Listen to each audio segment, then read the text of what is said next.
In the aftermath of Invincible vs. Conquest, we see Mark in hospital finally waking up from his coma. He thought he had died, as he believed he was in some sort of afterlife after seeing Eve die. But Eve explains the reason she is alive is that when she was being engineered into a superhero, the scientists put mental barriers in her brain which doesn't allow her to create living organic matter. But since she was on the brink of death, she overcame her mental barriers and rebuilt her entire body. We then see Debbie come into the room amazed that her son was alive. She then states that she believes it is all her fault this has happened. She married Omni-Man knowing he was a superhero.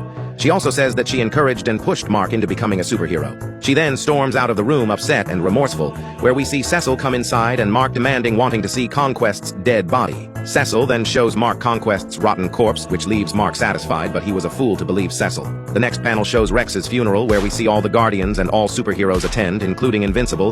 He was a close friend of Mark's, and he couldn't miss it even if he just came out of a coma. Back at the Pentagon, we see Cecil make probably the dumbest decision of all time. This dumbass was keeping Conquest underground, but he was keeping him alive. His intentions are to interrogate Conquest into knowing more of the Viltrum Empire, but does he really think some bunker of steel can contain this crazy mofo? And lo and behold, a few weeks later we see Conquest wake up. Even he agrees that this is the stupidest thing they could have done. He then effortlessly breaks out of his chamber and flies into space with a huge smirk on his face. We then see Cecil look in regret, as he knows that this is the dumbest shit he could have pulled off. This brings us to the end of the issue. Follow and stay tuned for Invincible and Conquest's second fight, which is more brutal than the first.